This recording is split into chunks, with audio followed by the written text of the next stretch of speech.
The courtroom was packed, the heavy silence filled only by the occasional rustling of fabric and the faint creak of the wooden benches.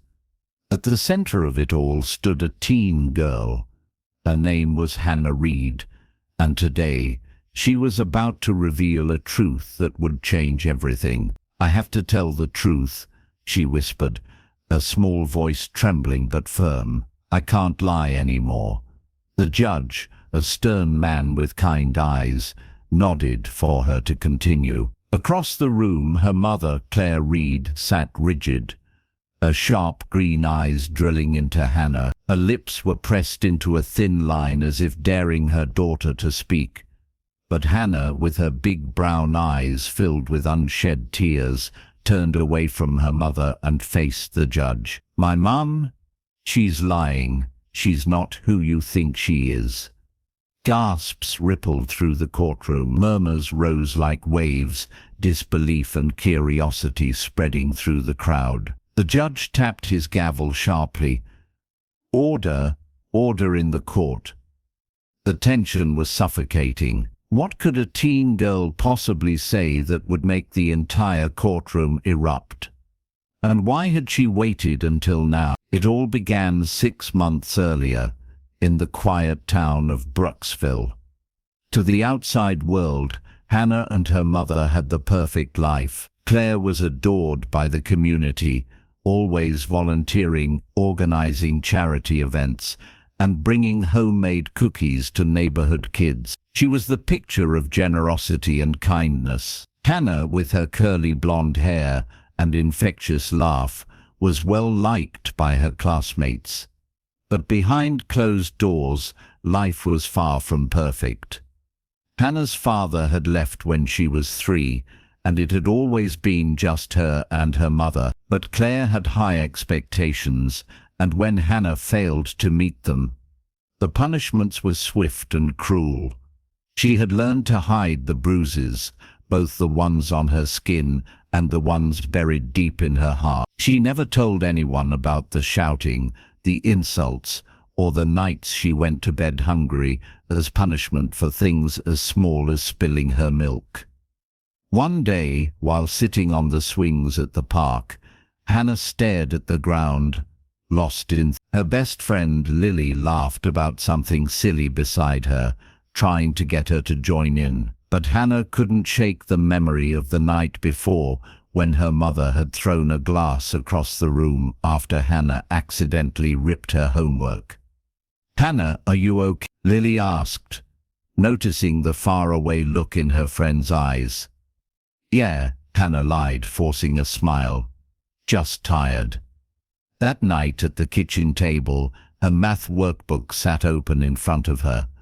Her mother hovered behind her, arms crossed. "Why is this problem wrong?" Claire's voice was cold. I don't know," Hannah stammered, gripping her pencil tightly. "You don't know?" Claire slammed her hand on the table, making Hannah flinch. "What have I been teaching you?" "I'll fix it. I promise." "You'd better. I don't raise failures." The next morning, as Hannah walked to school, she kept her head down. The teacher noticed her disheveled appearance and asked if she was okay, but Hannah just nodded and hurried to class. She had learned long ago that telling adults never helped. They always called her mother, and then the punishments got worse. But everything changed the day she met Mr. Carter, the new music teacher. He was kind, with a warm smile and a way of making everyone feel special. "Hannah, you have a beautiful voice," he told her, after class one day. "You should join the school choir." Hannah hesitated. "I don't know. My mom might not like it." "Well, if you ever change your mind, you're always welcome." For weeks she thought about it, but she couldn't bring herself to ask her mother. Then one afternoon, Claire had to leave for a meeting, and Hannah decided to go to choir practice without telling her. For the first time in ages, she felt free. Singing with the other kids made her feel light, as if a weight had lifted from her chest. But when she got home, Her mother was waiting. "You went behind my back," Claire hissed, her face red with anger. "Do you know how embarrassing it is to have a daughter who disobeys me?" Hannah tried to explain, but her mother wouldn't listen. That night, lying in bed with her stuffed bear clutched tightly, she whispered, "It's not fair. Why can't she just love me the way I am?" Everything changed the evening Hannah cleaned the attic and stumbled upon an old box of documents. Curious, she opened it, and what she found inside made her heart race. Old checks, financial records, and legal papers told a story about her mother that didn't match the person Claire claimed to be. There were names of charities her mother had worked with, accounts that didn't add up, and even a forged signature or two. But the most shocking thing wasn't the evidence of fraud. It was a document that revealed something about Hannah's own past. A birth certificate, one that didn't list Claire Reed as her mother. Hannah wasn't Claire's biological daughter. The weight of the secret was unbearable. She carried it for days, unsure of what to do. Then the trial began. Claire was accused of stealing money from a local charity, but she denied everything, claiming it was a mistake. "They're just jealous of our success," she told Hannah, her voice dripping with indignation. "They'll do anything to bring us down." At first Hannah believed her.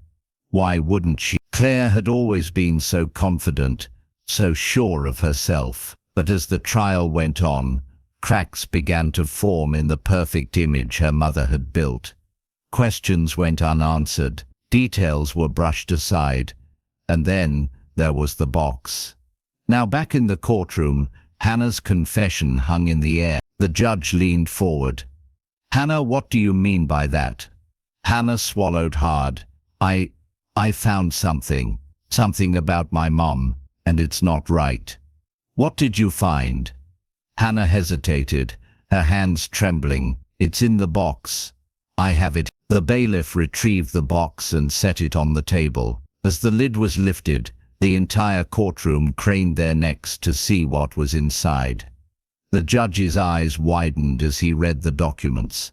Claire suddenly stood. "This is absurd," she shouted, her voice trembling. "She's just a child. She doesn't know what she's talking about."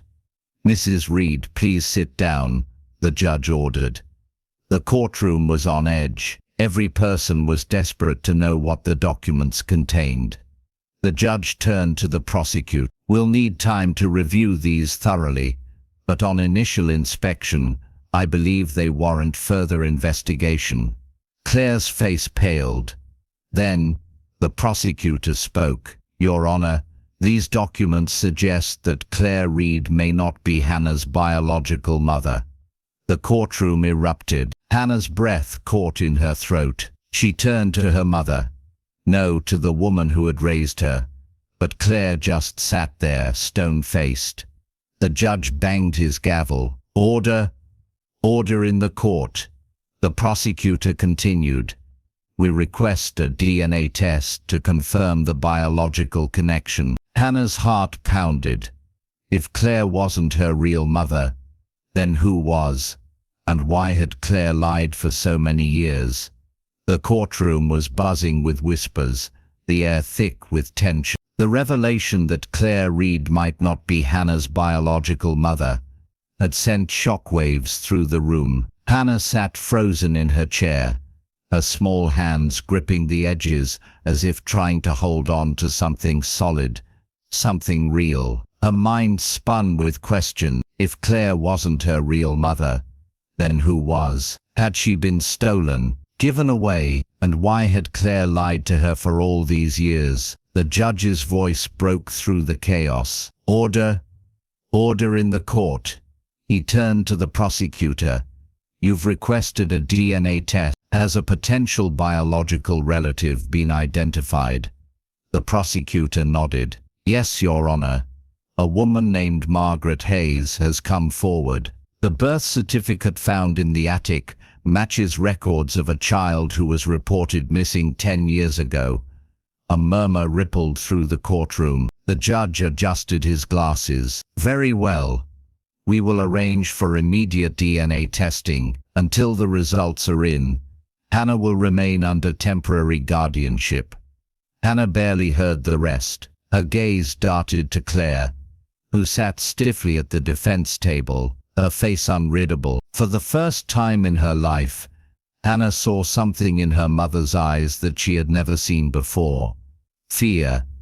Fear. The days leading up to the DNA results were a blur. Hannah stayed with Mrs. Jensen, her court-appointed guardian, in a warm but unfamiliar home. She wasn't sure how she felt about it all. Mrs. Jensen was kind, always offering her a cup of tea or a soft blanket when she curled up on the couch, but Hannah felt like she was floating in a world that no longer belonged to her. Margaret Hayes came to visit once, sitting across from Hannah at the kitchen table. She was a woman in her early 40s, with tired eyes and soft brown hair streaked with grey. She looked at Hannah as if she wanted to reach out to touch her, but didn't dare. "I don't want to overwhelm you," Margaret said gently, "but if the test proves what I think it will, I just want you to know I never stopped looking for you."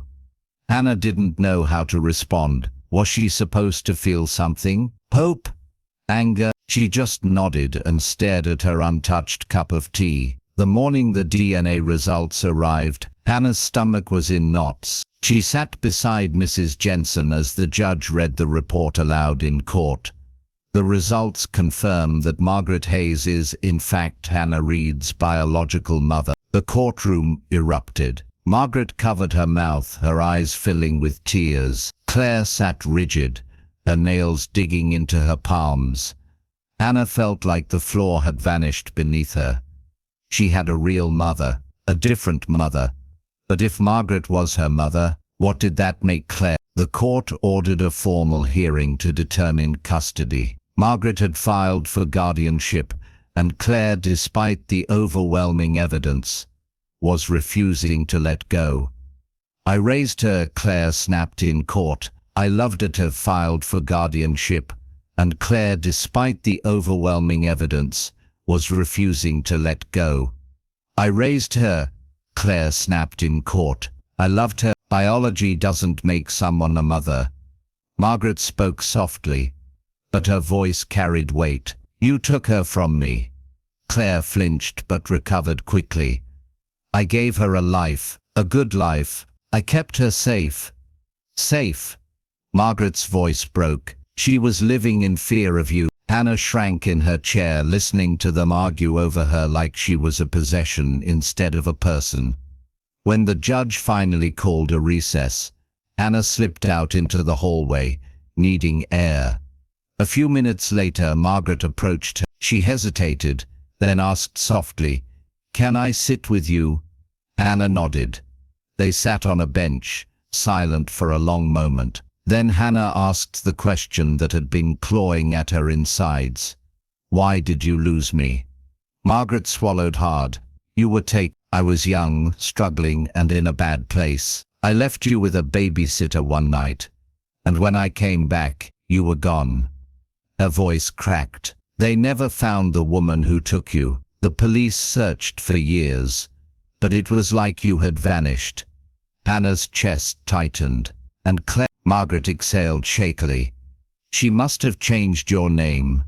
Faked documents. I don't know how she did it, but she made sure no one ever found you." Hannah's stomach twisted. She turned away, her fingers gripping the edge of the bench. Claire had stolen her, lied to her, controlled her, but she had also been the only mother she had ever known.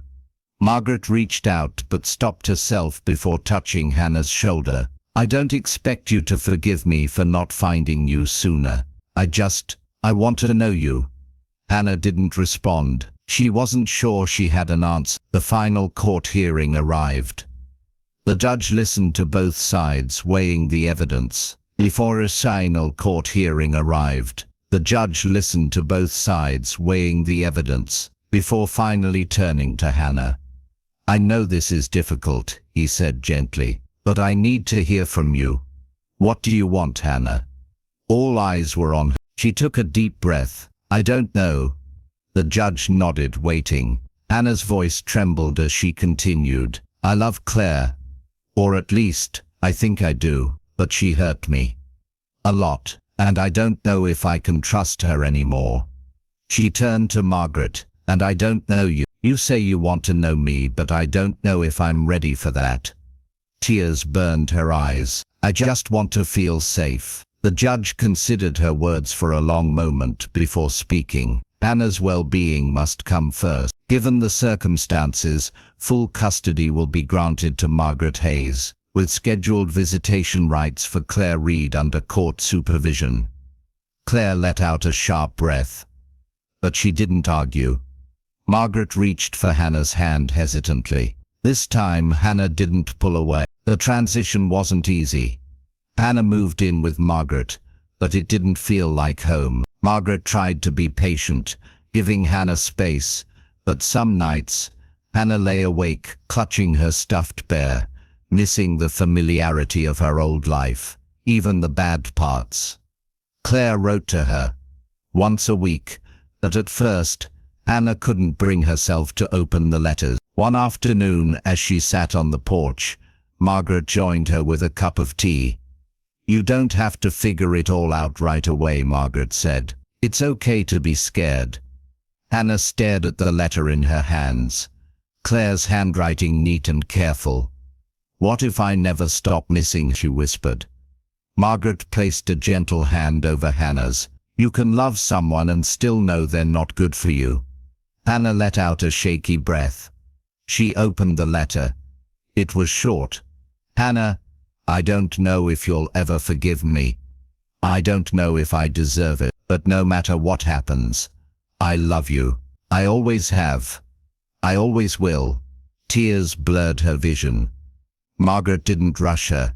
She just sat beside her, waiting. Hannah folded the letter carefully and placed it in her lap. Maybe she would never stop missing Claire. Maybe she would never fully understand what had happened to her.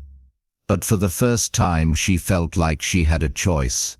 And maybe, just maybe, that was enough. A new beginning. A lingering shadow.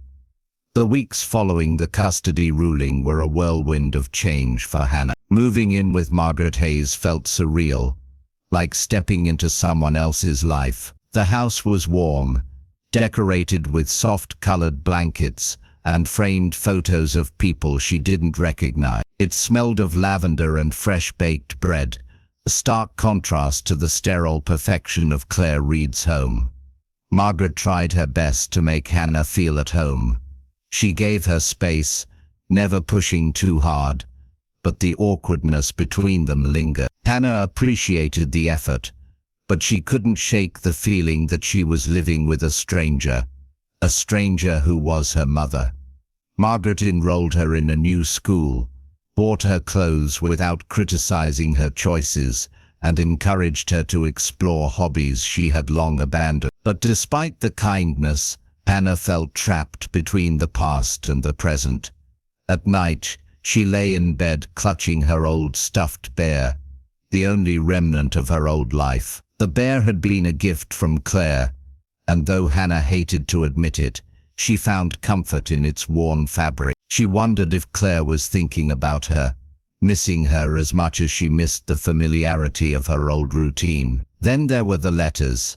Once a week, without fail, Claire sent them. At first Hannah left them unopened on her nightstand. She wasn't ready. But one evening, after a particularly exhausting day at school, curiosity got the best of her.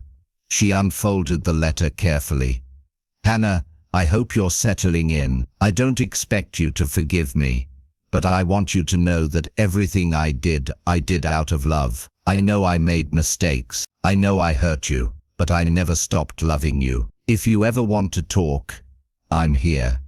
Mom. Hannah's heart twisted at the last word. Claire had taken her, lied to her, controlled her, but she had also raised her, tucked her in at night, kissed her forehead when she had fevers. Could she really just erase all of that? The visit. One afternoon, Margaret hesitated at the kitchen table before setting down a piece of paper in front of Hannah. "It's from the court," Margaret said gently. One afternoon, Margaret hesitated at the kitchen table before setting down a piece of paper in front of Hannah. "It's from the court," Margaret said gently. "Claire has requested supervised visitation." Hannah's stomach dropped. She stared at the paper, her pulse quickening. "I don't have to go, do I?" she asked quickly. "No," Margaret reassured her. "The choice is yours." Hannah looked down at her hands. A month ago she would have refused immediately, but now, after reading Claire's letters, after spending so many nights missing what was familiar, she wasn't so sure. "I don't know," she admitted. Margaret nodded, as if she expected that answer. "You don't have to decide today." But Hannah found herself thinking about it for days. When the scheduled visit finally arrived, she sat stiffly in a small meeting room at the Child Services office, her palms sweaty, her heart pounding. Claire entered quietly, looking smaller than Hannah remembered. Her usual polished, confident demeanor was gone. For a long moment, neither of them spoke. "Hi, sweetheart," Claire finally said, her voice softer than Hannah had ever heard it. Hannah swallowed. "Hi." Claire gave a nervous smile. "How have you been?" Hannah shrugged. "Okay." The silence stretched between them. Claire glanced at the stuffed bear Hannah had unconsciously brought with her. "You still have it," Claire murmured. Hannah tightened her grip. "Yeah." Claire swallowed hard. "I'm glad." More silence.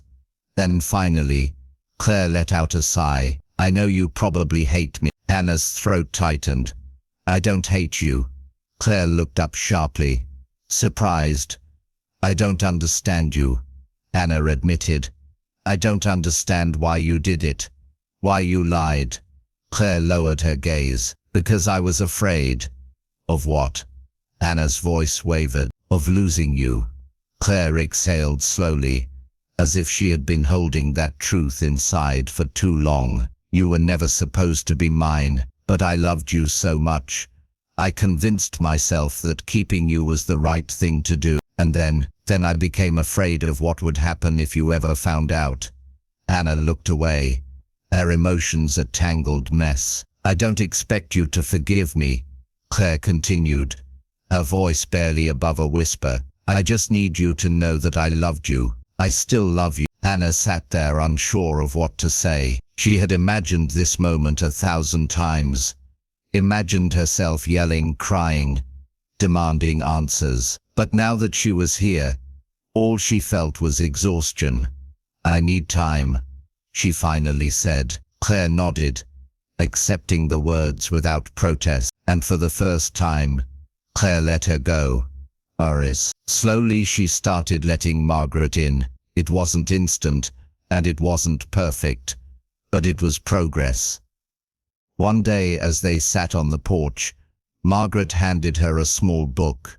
"What's this?" Hannah asked, flipping through the pages. "A journal," Margaret said with a soft smile. "I thought maybe writing things down might help." Hannah hesitated, but later that night, she opened it. "I don't know how to feel. Everything is different. Claire lied, but she also loved me. Margaret is kind, but she still feels like a stranger. I don't know where I belong." She kept writing. Some nights she wrote about missing Claire. Other nights she wrote about Margaret's quiet patience, the way she always made sure to leave the porch light on when Hannah came home late. Slowly she began to see that love wasn't as simple as she had thought. Love could exist in broken places. It could survive in the spaces between lies and truth, pain and healing. Thunneling. A new beginning. Months passed. The court finalized Margaret's full custody, with Claire having supervised visits. It wasn't perfect, But it was one afternoon Hannah found herself in the park, sitting on a blanket beside Margaret. The sky was bright, and the breeze carried the scent of fresh-cut grass. Margaret turned to her. "Are you happy, Hannah?" Hannah thought about it for a long moment. "I don't know," she admitted. Then, after a pause, she added, "But I think I will be." Margaret squeezed her hand. "That's enough." For the first time in a long time, Hannah believed it. To the last letter. A few weeks later, another letter from Claire arrived. This time it was different. "Hannah, I've been thinking a lot about what you said, about needing time. I want you to know that I won't pressure you, but I'll always be here, if and when you're ready. No matter what, you will always be my daughter. I love you, Claire." Hannah traced the words with her fingers. She didn't know what the future held. Maybe one day she would forgive Claire. Maybe she wouldn't. But for now she had Margaret. She had a home. And she had time. And that, she decided, was enough. Finding her own way. The months that followed were filled with quiet adjustments and unanswered questions. Hannah had settled into life with Margaret Hayes, her biological mother. But even as time passed, a sense of uncertainty lingered. Margaret was gentler than Claire Reed had ever been, but the bond between them still felt fragile, like a bridge built over shaky ground. Hannah tried to adjust. Margaret gave her space, never pressing too hard, never demanding too much. She let Hannah set the pace, allowing her to decide when she wanted to talk, when she needed silence, and when she just wanted to sit beside her without saying a word. It was a stark contrast to the control Claire had once exerted over every aspect of her life. At school, things were different too. People knew about her story, about how the woman who had raised her wasn't really her mother, about how her real mother had come back into her life. Some kids whispered, others asked questions. Hannah wasn't ready to answer. Even her best friend, Lily, seemed unsure of how to act around her. "I don't get it," Lily said one afternoon as they sat outside on the swings at the park. "I mean, you have your real mum now. Shouldn't that make everything better?" Hannah kicked at the dirt beneath her feet. "I don't know. It's not that simple." Lily frowned. "I guess I just thought maybe you'd be happier now." Hannah didn't know how to respond. Was she happier? Claire's presence in her life had been suffocating, but at least she had always known what to expect. Margaret gave her freedom, but sometimes that freedom felt overwhelming. The truth was, Hannah didn't know what she wanted anymore. Hannah hesitated before taking it. She had stopped opening Claire's letters weeks ago, unsure of what to do with the emotions they stirred up inside her. But tonight, curiosity won. She retreated to her bedroom, sitting cross-legged on her bed as she carefully unfolded the paper. "Hannah, I don't know if you'll ever forgive me. Maybe I don't deserve it. But I need you to know that I'm still here. I always will be. I won't ask for anything from you. I won't push. But I miss you. And if you ever want to talk, you know where to find me." "Claire." Hannah stared at the words for a long time. She wanted to crumple the letter, throw it away, pretend it didn't exist. But something inside her wouldn't let her. Instead, she folded it carefully and tucked it into the back of her desk drawer. She wasn't ready to respond. Not yet. A conversation that changed everything. Margaret never pushed Hannah to talk about Claire. But one afternoon, as they sat together in the living room, she spoke gently. "You don't have to pretend you don't miss her. Margaret said, her voice careful. Hannah glanced up sharply. I don't miss her. Margaret gave her a knowing look. It's okay if you do. She was a big part of your life. Hannah looked away, her hands twisting in her lap. She lied to me. She controlled everything I did. I don't even know who I was when I lived with her. Margaret nodded. That doesn't mean you didn't love her. Hannah's throat tightened. I don't know how to love her after everything she did. Margaret reached over, placing a gentle hand on Hannah's shoulder. Love isn't always simple, sweet, and you don't have to have all the answers right now. For the first time, Hannah let herself cry, not just for the betrayal, not just for the lies, but for the woman who, despite everything, had still been her mother for 10 years. Thus, finding her own voice. One day, Hannah's music teacher, Mr. Carter, pulled her aside after class. I heard you singing the other day, he said with a smile. You have a beautiful voice. Hannah's face warmed. Oh, I was just messing around. Well, I think you should consider joining the school choir. Hannah hesitated. Claire had never allowed her to do anything that wasn't productive, but Claire wasn't making the rules anymore. That night, she brought it up at dinner. I think I want to join the choir, she said, testing the words. Margaret smiled. I think that's a wonderful idea. Hannah expected her to ask a million questions, to demand to see schedules and requirements, but Margaret didn't. She just encouraged her. So Hannah signed up. At the first practice she was nervous, but as soon as she started singing, something inside her felt lighter. For the first time in a long time, she felt like she was choosing something for herself. Thus, an unexpected meeting. It was a few weeks later, after choir practice, when Hannah saw her. Claire. She was standing across the street from the school, her eyes filled with something Hannah couldn't quite name. For a moment, neither of them moved. Then Claire lifted a hand in a hesitant wave. Hannah's heart pounded. She could have turned away. She could have ignored her. But instead, she found herself walking forward. Claire looked surprised but stayed still, waiting. Hannah stopped a few feet away. What are you doing here? Claire swallowed. I didn't mean to intrude. I was passing by, and I saw you. Hannah studied her. Claire looked tired, older, somehow. I got your letters, Hannah said after a pause. Claire's breath hitched. I wasn't sure if you read them. Hannah looked down. I read them. Silence stretched between them before Claire spoke again, her voice barely above a whisper. I meant every word. Hannah didn't know what to say.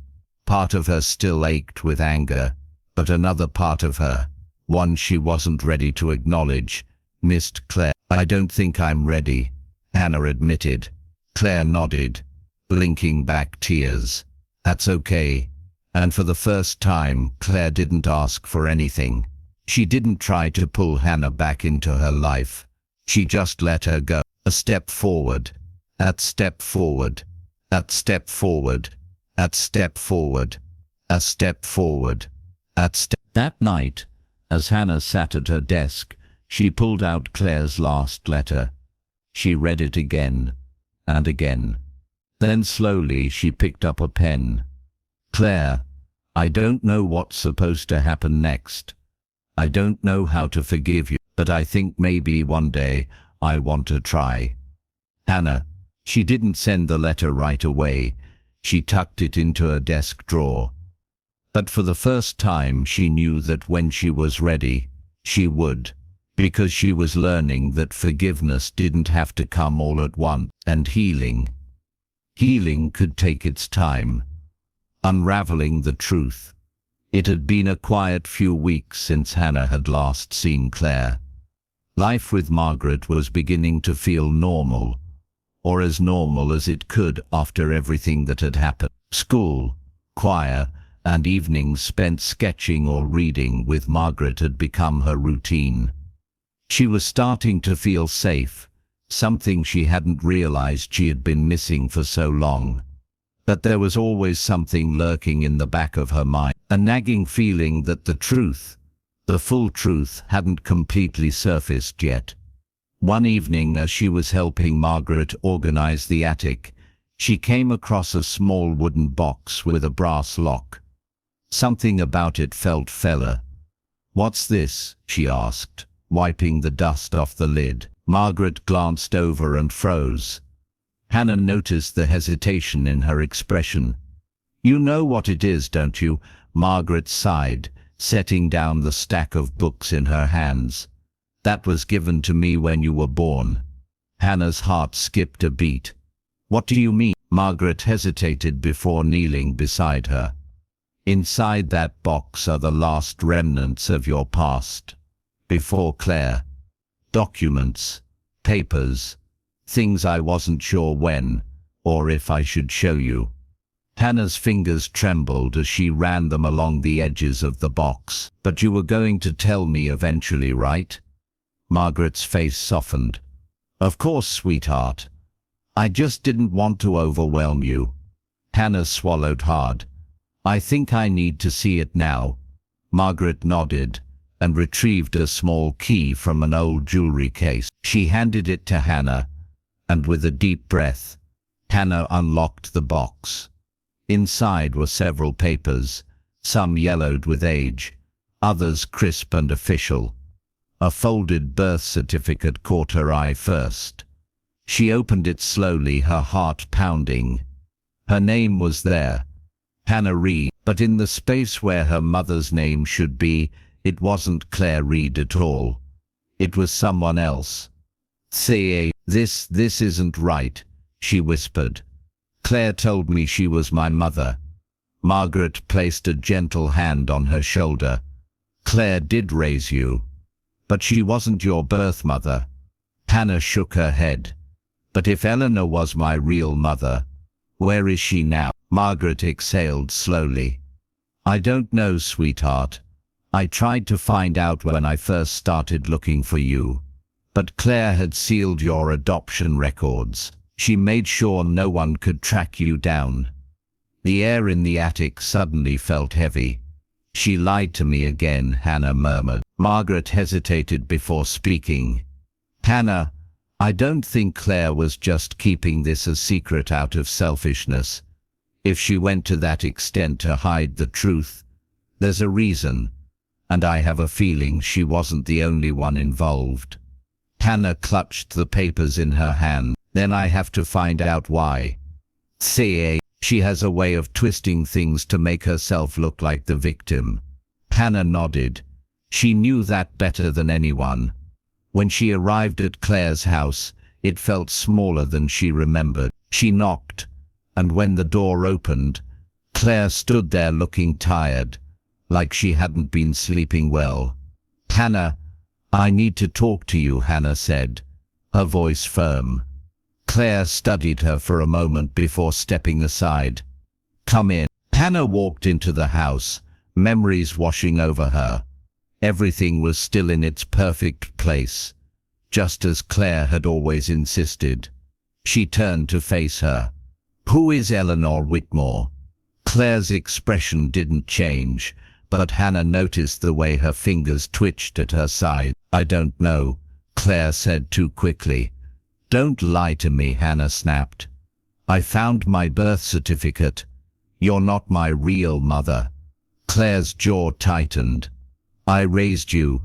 That should be enough. But it's not," Hannah said, her voice shaking.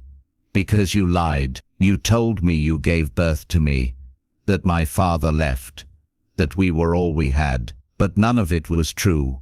Was it?"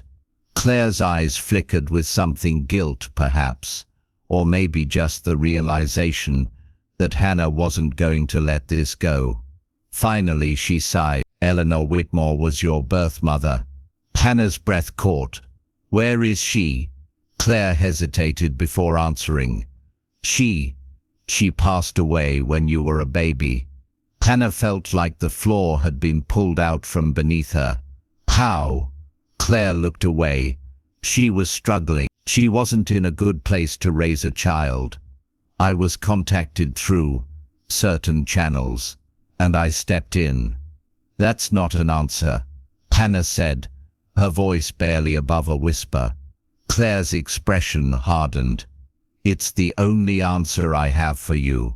Hannah clenched her fists. She wanted to scream, to demand more, but she knew she wasn't going to get anything else from Claire today. So she turned and walked toward the door. Before she left, Claire spoke again. You can hate me all you want, Hannah, but everything I did was to keep you safe. Hannah didn't turn back. Maybe one day I'll believe that. And then she walked away. Hannah T walked away. Hannah T wanna. She knew now that Claire wasn't her real mother, but she still didn't understand why she had gone to such lengths to hide the truth. If Eleanor Whitmore had really died, why had Claire been so desperate to erase her name? Margaret stepped outside, handing her a cup of hot chocolate. Rough night. Hannah nodded. Margaret sat beside her. You don't have to figure everything out at once. I know, Hannah murmured, but it feels like every answer just leads to another secret. Margaret squeezed her hand. Then we keep searching. Together. Hannah glanced at her, a small smile forming. For the first time, she didn't feel like she was searching alone, and that made all the difference. The truth in the shadows. Hannah couldn't sleep. The weight of everything she had discovered pressed down on her like a heavy blanket. She kept thinking about Eleanor Whitmore, her birth mother, a woman she had never met, whose name had been hidden from her for so long. Claire's explanations had been vague, evasive. Hannah knew there was more to the story, something Claire didn't want her to find out. Sitting up in bed, she reached for the wooden box she had found in Margaret's attic. The documents inside still felt like puzzle pieces that didn't quite fit together. Birth records, adoption forms, and a few letters that seemed out of place. She picked up one of the letters and read it again. It was dated a few months before she was born. The handwriting was neat but desperate. Eleanor, I don't know how much longer I can keep this secret. They're watching me. If something happens, promise me you'll protect her. Please. There was no signature. Hannah shivered. Who had written this letter? And who was supposed to be protected? Eleanor or her? She knew she wouldn't find peace until she had real answers, and there was only one place left to look. A visit to the past. The next morning, Hannah sat at the kitchen table, pushing her breakfast around her plate. Margaret watched her carefully. You're planning something, Margaret said, setting her coffee mug down. Hannah sighed. I need to know more about Eleanor. I was thinking of going to where she used to live. Margaret raised an eyebrow. And how exactly do you plan to find that out? The county records office, Hannah said. It should have information on where she lived, where she worked, maybe even people who knew her. Margaret hesitated before nodding. I don't like the idea of you digging around in something that might be painful, but I also know you won't stop until you get the truth. Hannah gave her a grateful smile. You're right. Margaret grabbed her car keys. Let's go then. The grade, bird, in paperwork. The records office was in a quiet brick building downtown. The kind of place most people never had a reason to visit. Hannah felt a strange sense of anticipation. As she stepped inside, an older woman sat behind the desk, peering at them over her glasses. Can I help you? I'm looking for records on a woman named Eleanor Whitmore, Hannah said. She lived here about 10 years ago. The woman nodded and disappeared into a back room. A few minutes later, she returned with a thick folder. "This is everything we have on her." Hannah's hands trembled as she opened the folder. There were old addresses, employment records, even a few newspaper clippings. One headline caught her attention: "Local woman killed in tragic accident. No family to claim child." Hannah's stomach dropped. She read further. Eleanor Whitmore, 26, was found dead in her apartment last night, in what authorities are calling an accident. Neighbors report hearing a struggle, but no evidence of foul play was found. Her infant daughter was taken into protective custody. A struggle. No evidence of foul play. Yet Eleanor was dead. Margaret leaned over, reading the article with a grim expression. That doesn't sound like an accident. Hannah's mind raced. Claire said Eleanor was struggling, but she never said how she died. She left that part out. Margaret nodded slowly. Because she didn't want you asking questions. Hannah's grip tightened on the newspaper. She was done being kept in the dark. So as done being kept in the dark, she found the last address listed for Eleanor and convinced Margaret to drive there. It was a rundown apartment building on the outskirts of town. The kind of place people didn't stay in for long. Hannah knocked on a few doors before an elderly woman answered. She looked at Hannah, then at Margaret, suspicion in her eyes. "I don't do surveys," the woman said. Hannah hesitated. "I'm looking for information about Eleanor Whitmore." The woman's face changed instantly. Her eyes softened. "Eleanor, I remember her." Hannah's heart pounded. "You do?" The woman nodded. She was kind. A little scared, though. Always looking over her shoulder. "What do you mean?" Hannah asked. "She used to tell me she was hiding from someone," the woman said. "Said she had something they wanted. Then one night, I heard yelling from her apartment. A man's voice. And then she trailed off.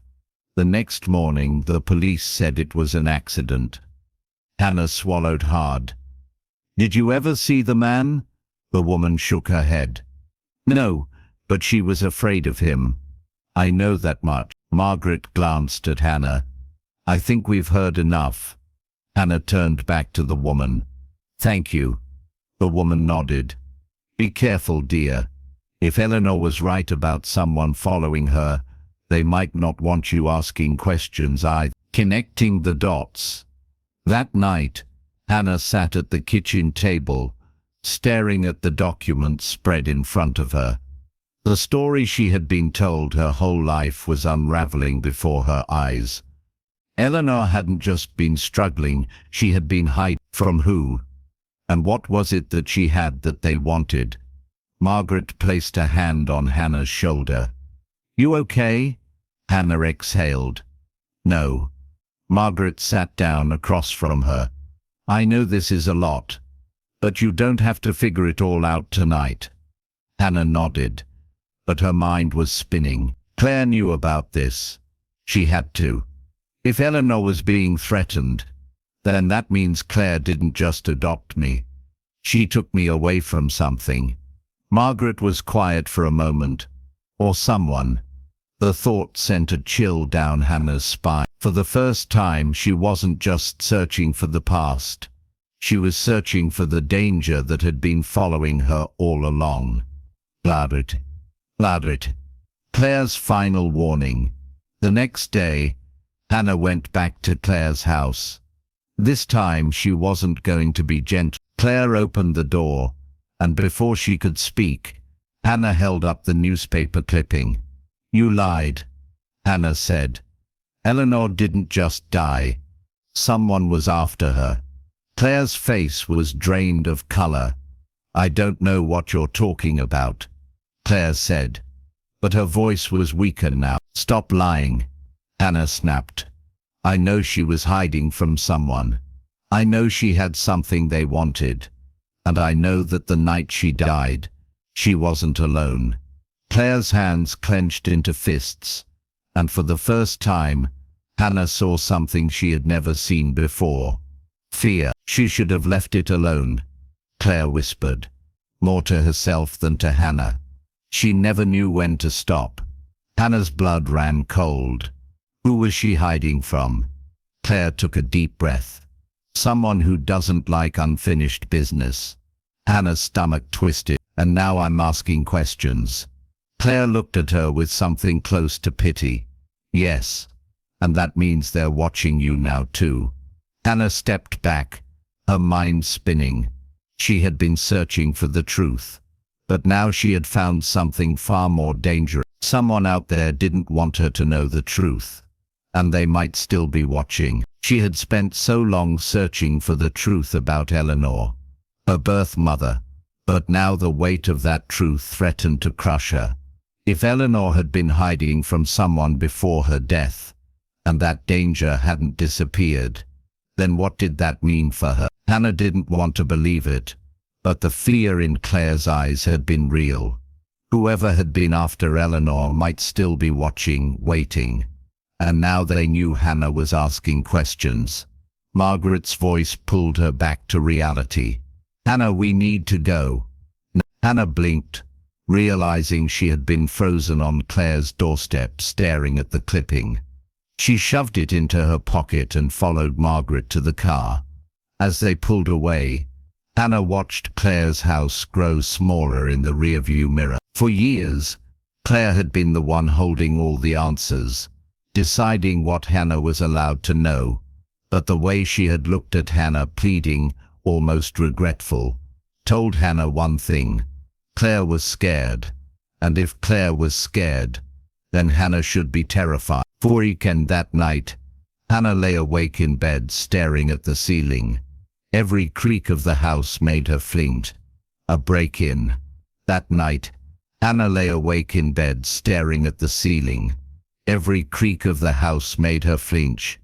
Margaret had insisted she stay at her place for a while, just until they could figure out what to do next. But even with Margaret's presence, Hannah felt vulnerable, exposed. Around 2 a.m., just as she was beginning to drift off, a noise startled her.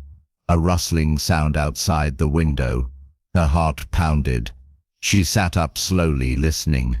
Then the front door rattled. Someone was trying to get in. Hannah jumped out of bed and rushed to Margaret's room, shaking her awake. Margaret, someone's outside. Margaret was up in an instant. She grabbed her phone and peeked out the window. Hannah could see the tension in her shoulders. I don't see anyone, Margaret whispered. But then the door handle jiggled again. Margaret didn't hesitate. She dialed 911. Someone is trying to break into my house. Send someone now. Hannah's breathing was shallow. She backed away from the door, grabbing the heaviest thing she could find, a metal lamp.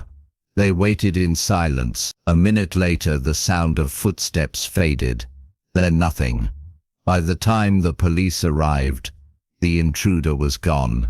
There are no signs of forced entry, the officer said after checking the property. But your front doorknob has been tampered with. I'd recommend changing the locks. Margaret thanked the officers, but Hannah couldn't shake the cold dread in her chest. This wasn't a coincidence. Someone knew she had been digging, and they wanted her to stop. Someone knew she had been digging, and they wanted her to stop. Margaret finished securing the lock and turned to face her. So what do we do now? Hannah took a deep breath. We go back to where this started. Margaret frowned. The records office? No. Hannah shook her head. The attic. The box I found at Claire's house. There was something in there we might have missed. Margaret hesitated before nodding. Then let's go. Monarchy. Margaret hesitated before nodding. Then let's go. Then nothing the truth. Claire was gone when they arrived. Margaret had called ahead, and Claire had agreed to leave the house open for them. The attic was just as Hannah had left it, dusty, dimly lit, filled with forgotten things. But this time, Hannah wasn't just looking for documents. She was looking for a name.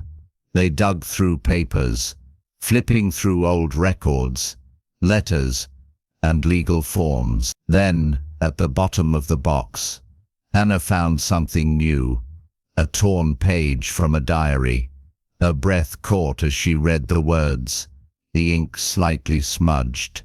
I don't know how much longer I can keep her safe. If anything happens to me, she must never find out about. If he knows she exists, she'll never be free. The initials RG sent a shiver down Hannah's spine. Margaret read over her shoulder. Who's RG? Hannah's hands clenched around the paper. I don't know, but she was going to find out. Fine. The name that shouldn't exist. Back at Margaret's house, they searched for anything that could match the initials RG. Hannah dug through public records, newspaper archives, anything from around the time Eleanor was alive. Then she found it. A name. Richard Graves. Hannah's stomach twisted. Richard Graves wasn't just anyone. He was a high-profile businessman, one who had mysteriously vanished nearly a decade ago. He had been under investigation for fraud, bribery, and suspected connections to organized crime. But before authorities could arrest him, he disappeared without a trace. And now, she had found his initials in Eleanor's diary. Margaret leaned over, reading the article. If Eleanor was afraid of him, that means she was connected to him somehow. Hannah finished, and she didn't want him to know about me. She swallowed hard. What if he's still out there? Margaret's expression darkened. Then we need to be careful. Fine. Fine. Warning. Too late. That night, Hannah couldn't stop thinking about Richard Graves. If Eleanor had been hiding from him, had Claire known? Had Claire been keeping her safe all these years? Or had she just been keeping secrets? A knock at the front door made both Hannah and Margaret jump. Margaret peeked through the window. It's Claire. Hannah hesitated, then nodded. Let her in. Claire stepped inside, her face pale. She didn't speak right away. Then she said, I told you to stop digging. Hannah folded her arms. And I told you I wanted the truth. Claire exhaled sharply. Hannah, you don't understand. I understand that Eleanor was hiding from Richard Graves. Hannah interrupted. I understand that she was afraid of him. Claire's expression turned to one of deep sadness. Richard Graves wasn't just some criminal. Her voice dropped to a whisper. He was your father. The words hit Hannah like a punch to the gut. No, she whispered, shaking her head. That's not possible. Claire's eyes were filled with something Hannah couldn't place. Pity, regret, or maybe something else entirely. He never knew about you, Claire continued. Eleanor made sure of that. And I've spent the last 10 years making sure it stayed that way. Hannah's legs felt weak. And now, Claire's jaw clenched. Now you've made yourself visible. The meaning behind her words sank in. Richard Graves might have been gone for years, but if he was alive, he might finally know she existed. And if Eleanor had been running from him all those years ago, then maybe now it was Hannah's turn to run. The final choice. Hannah sat in the dimly lit kitchen, her fingers gripping the edges of the wooden table. Claire's words still echoed in her mind. Richard Graves wasn't just some criminal. He was your father. She wanted to reject it, to believe it was some cruel mistake. But deep down she knew Claire wouldn't lie about something like this. Margaret sat across from her, her eyes filled with concern. Hannah, what are you thinking? Hannah swallowed hard, her voice barely above a whisper. If Richard Graves is my father, then that means I was never supposed to exist. Claire sighed. That's not true. Eleanor loved you. She gave up everything to keep you safe. But from what? Anna snapped, her voice trembling. What was she so afraid of? Claire hesitated, then said, Richard Graves wasn't just dangerous. He was powerful. He had connections in places you wouldn't believe. She paused. And if he finds out about you, he'll never let you go. Anna's blood ran cold. Margaret reached for her hand. You don't have to face this alone. But the truth was, she had never felt more alone in her life. For a sudden disappearance. The next morning, Anna woke to the sound of her phone vibrating on the nightstand. She groggily reached for it, her heart skipping a beat when she saw the caller ID. Claire. She answered quickly. Hello? Anna. Claire's voice was tight, urgent. You need to get out of there. Now. Anna shot up in bed. What? Why? I don't have time to explain, Claire whispered. Just listen to me. Someone's been asking questions about you. Anna's stomach twisted. Who? A pause. Then in a voice barely above a whisper, Claire said, I think it's Richard. Anna's breath caught in her throat. That's impossible. He disappeared. I don't think he ever really left. Claire interrupted. And now, he knows about you. The line went dead. Anna sat frozen, her mind racing. Margaret entered the room, already dressed. What's wrong? Anna's hands trembled as she set the phone down. We need to leave. Margaret's face hardened. Where do we go? Anna swallowed. Somewhere he can't find me. Horsteyes. That's interest. A dangerous lead. Hours later, Anna and Margaret were on the road, the city lights shrinking behind them. They drove in tense silence, neither of them sure what their next move should be. Finally, Margaret spoke. We can't run forever. Anna gripped the steering wheel. Then what do you suggest? Margaret hesitated, then pulled a folded piece of paper from her pocket. Claire left this for you. Anna took it with shaking hands. It was an address. No name. Margaret shook her head. Just that. Anna's pulse quickened. Then we go. Sind. Was this? Amigo. Sind Jal. A pace from the past. The address led them to an old, run-down motel on the outskirts of town. The neon vacancy sign flickered weakly in the night. Anna and Margaret exchanged a look before stepping out of the car. Inside, the motel smelled of cigarette smoke and stale air. The woman behind the counter barely looked up from her magazine.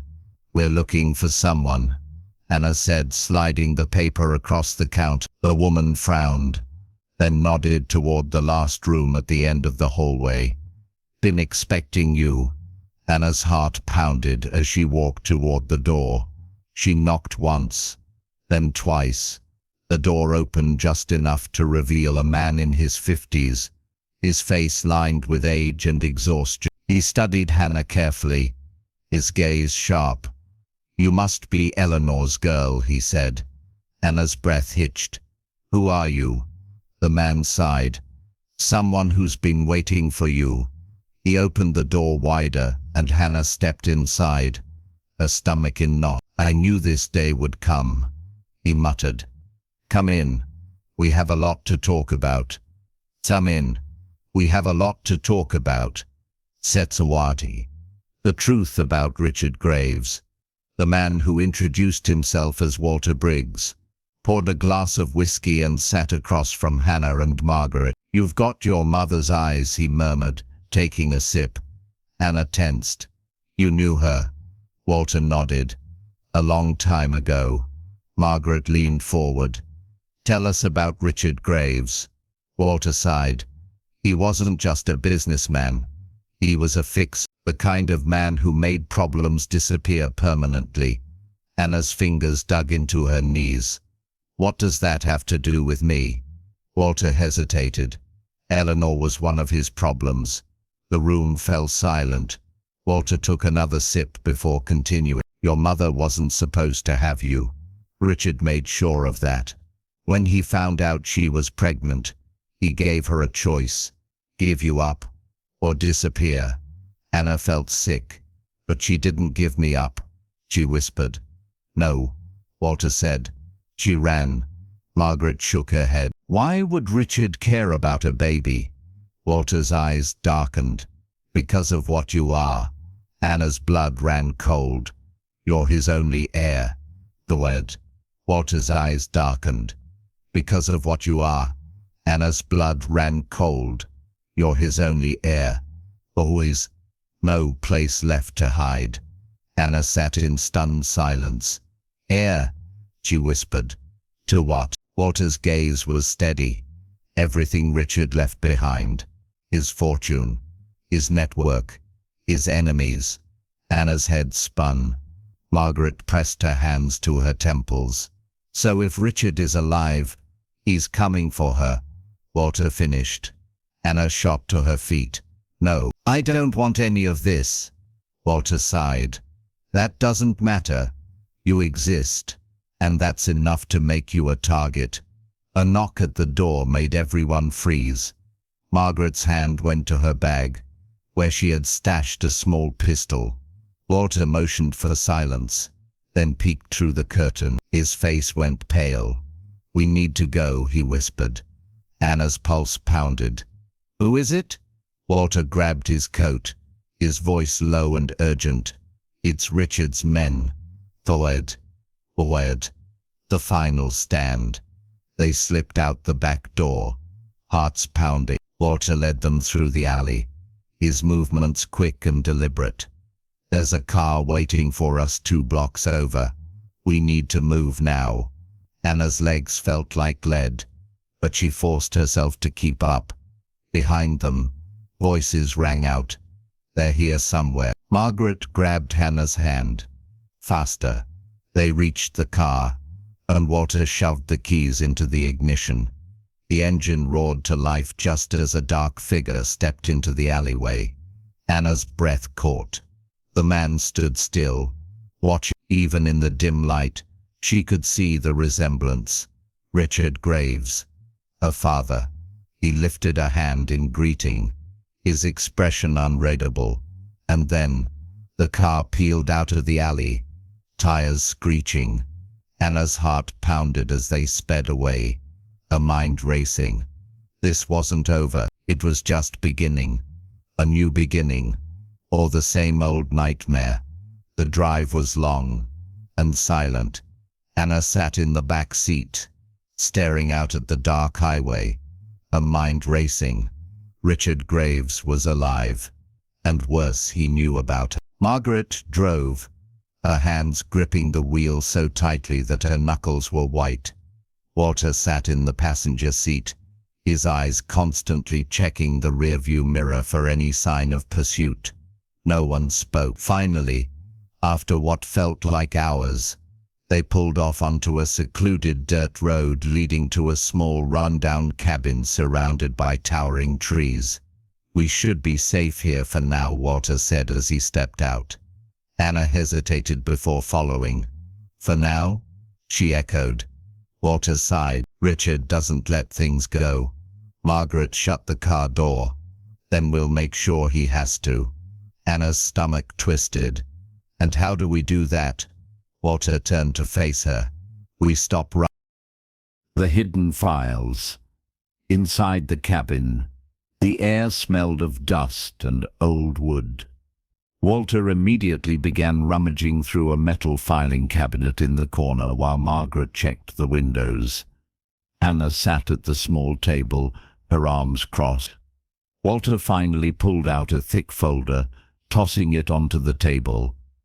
This is what I've got on Graves. Anna hesitated before reaching for it. The folder was filled with old photographs, newspaper clippings, and pages upon pages of information on the man who had turned her life upside down. She flipped through them, her stomach tightening with each detail.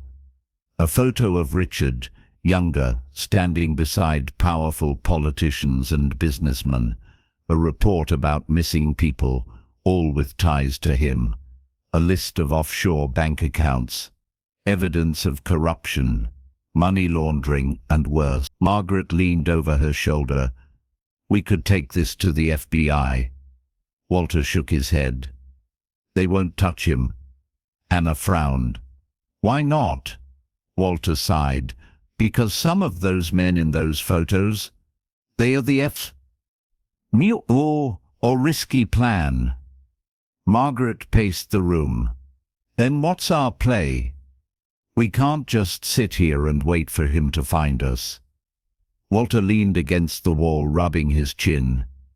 "There's one person who might help." Hannah looked up. "Who?" Walter hesitated. "An old friend of your mother's. Eleanor trusted him." Margaret frowned.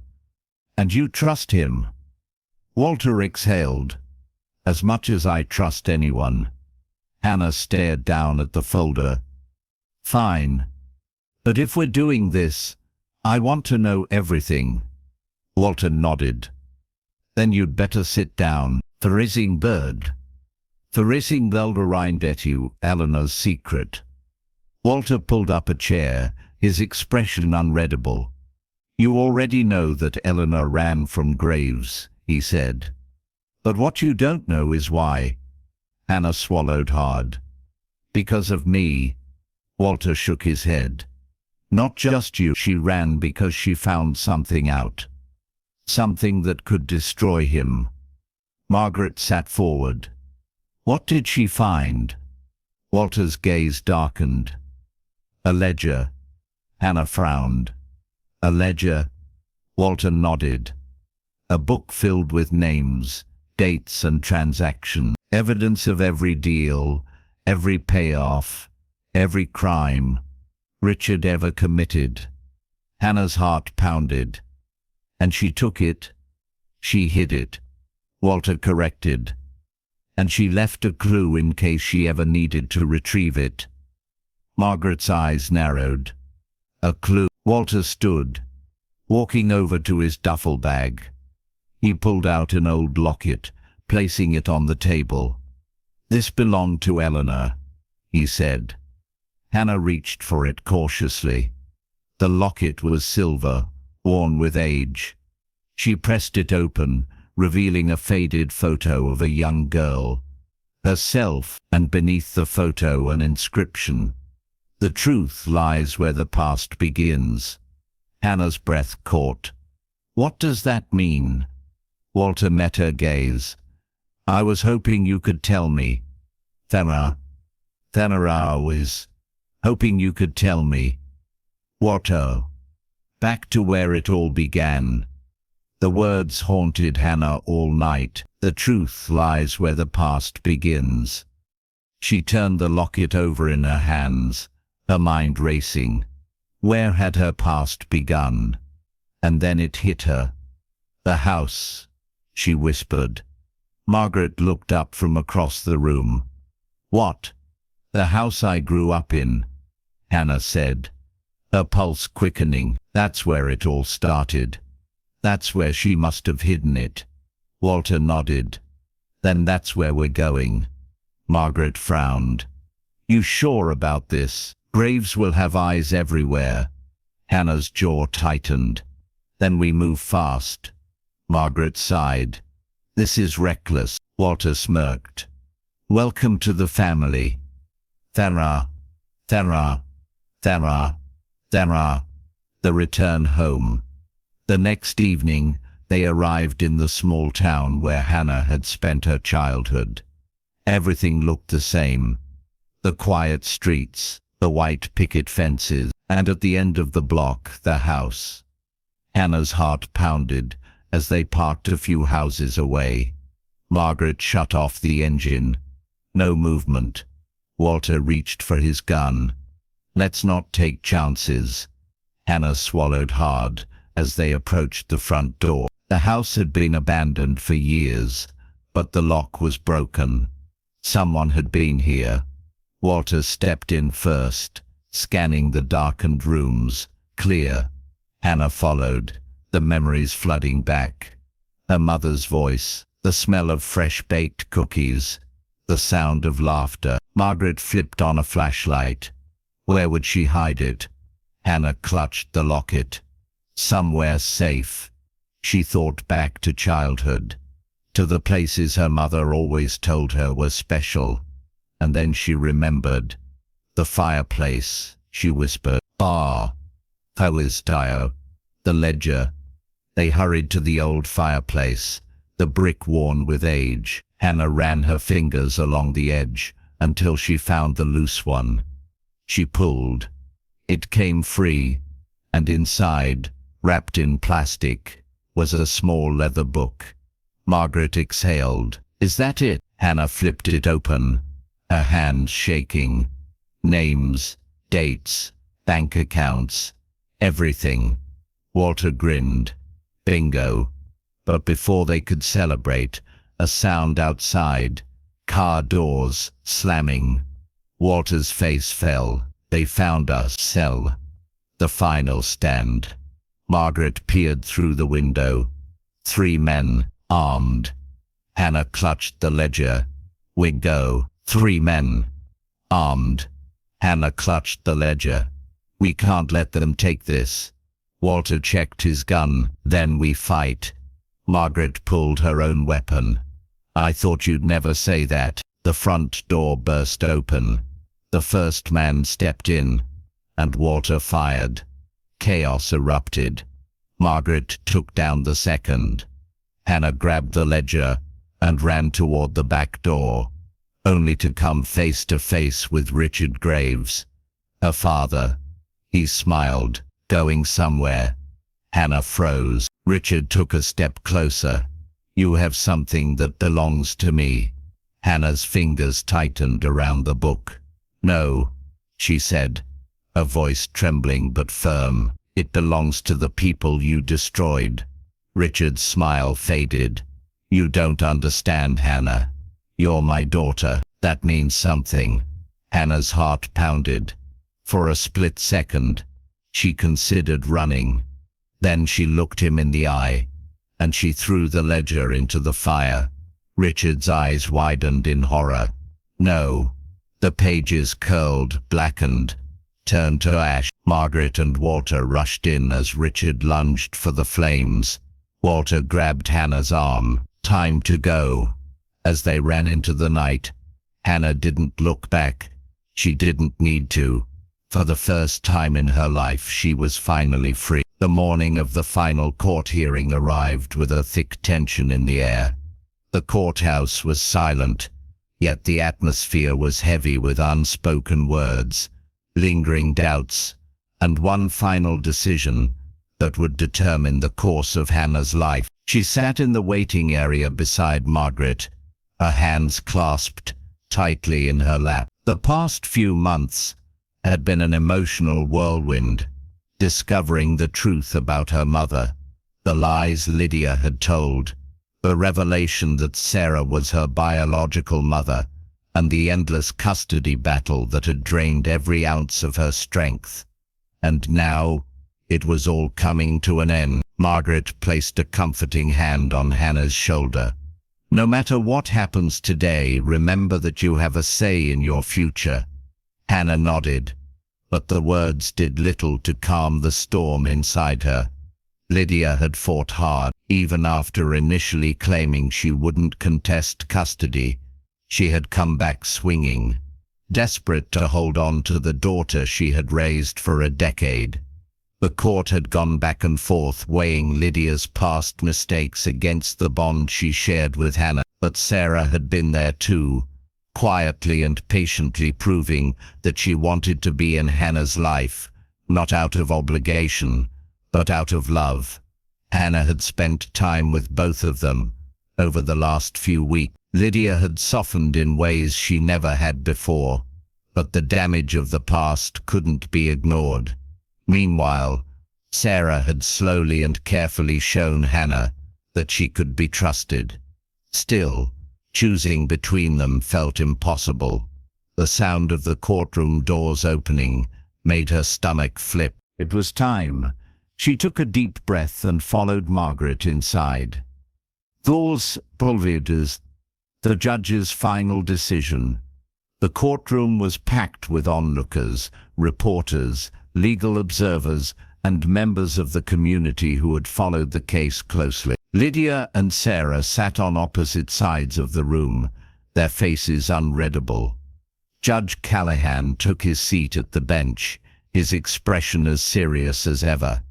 "We are here today to finalize the custody arrangement of Miss Hannah Brooks."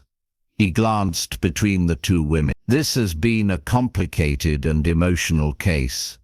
Both Mrs. Brooks and Mrs. Miller have made compelling arguments for custody, and the court has thoroughly examined all evidence, testimonies, and most importantly, Hannah's own wishes."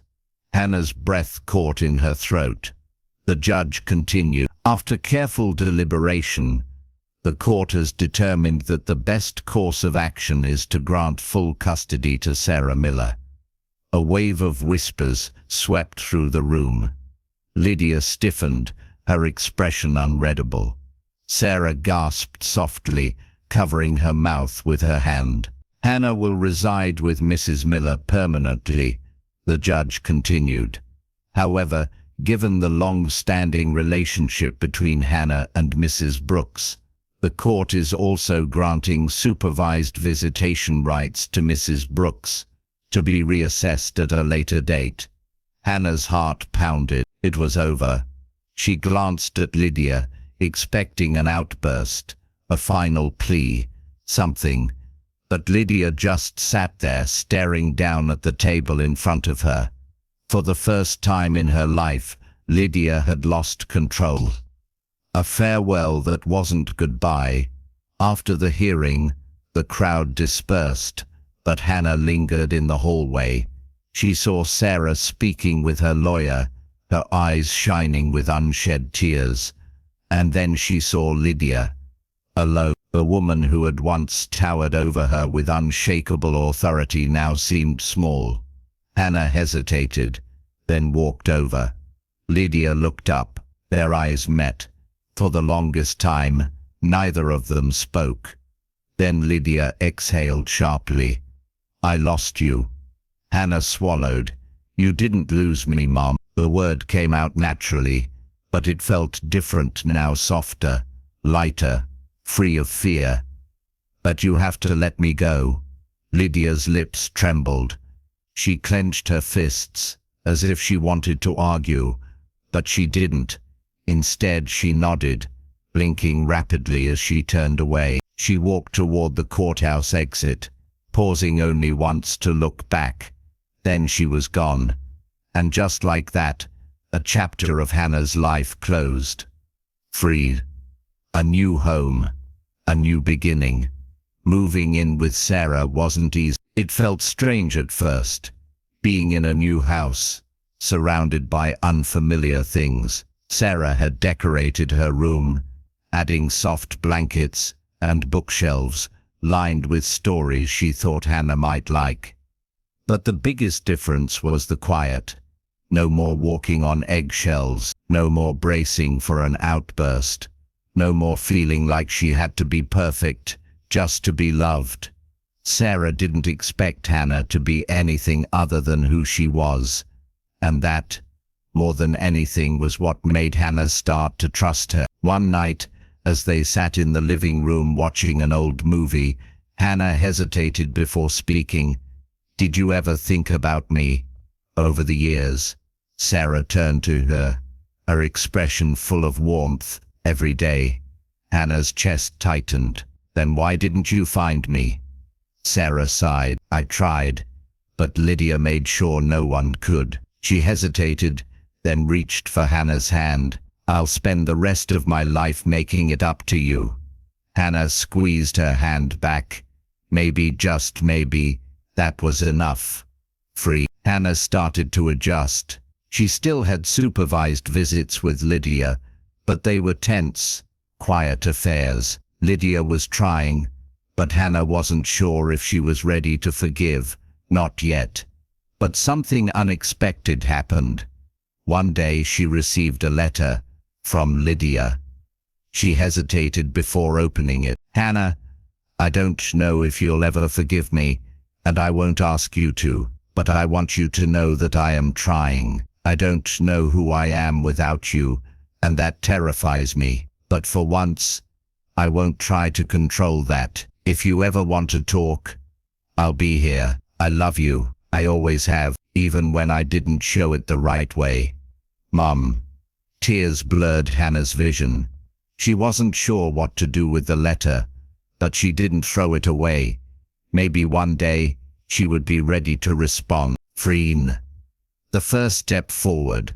On a bright spring afternoon, Hannah sat in the park with Sarah, sketching the flowers that had started to bloom.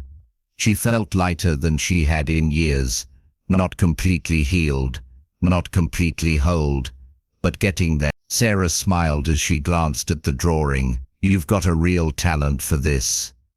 Hannah hesitated. Lydia used to say art was a waste of time.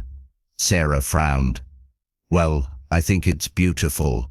Hannah looked at her, searching for any sign of dishonesty. She found none. A small smile tugged at her lips. For the first time in her life she believed it. She believed in herself, and maybe, just maybe, she believed in the future too. The story of Hannah is more than just a courtroom drama. It's a powerful reflection on resilience, healing, and the complexity of love. At its core, this story teaches us that family is not solely defined by blood, but by the love, safety, and understanding we share with one another. Many of us have faced moments in life where we've had to question the relationships we once thought were unshakable. Hannah's journey reminds us that sometimes the people who raise us are not the ones meant to guide us forward, and learning to let go, whether of pain, resentment, or unhealthy attachments, is a difficult but necessary step toward healing. For those of us in the later stages of life, Hannah's story may bring to mind our own experiences with family, past mistakes, and the ways in which we have hurt or been hurt by those closest to us. It's a reminder that acknowledging past wrongs, as Lydia ultimately did, is one of the hardest yet most meaningful things we can do. While Lydia couldn't undo the damage, she took responsibility, giving Hannah the space to heal. This teaches us that it is never too late to change, to seek redemption, and to extend an olive branch to those we love. Even when relationships seem beyond repair, a genuine effort to make amends can mean everything.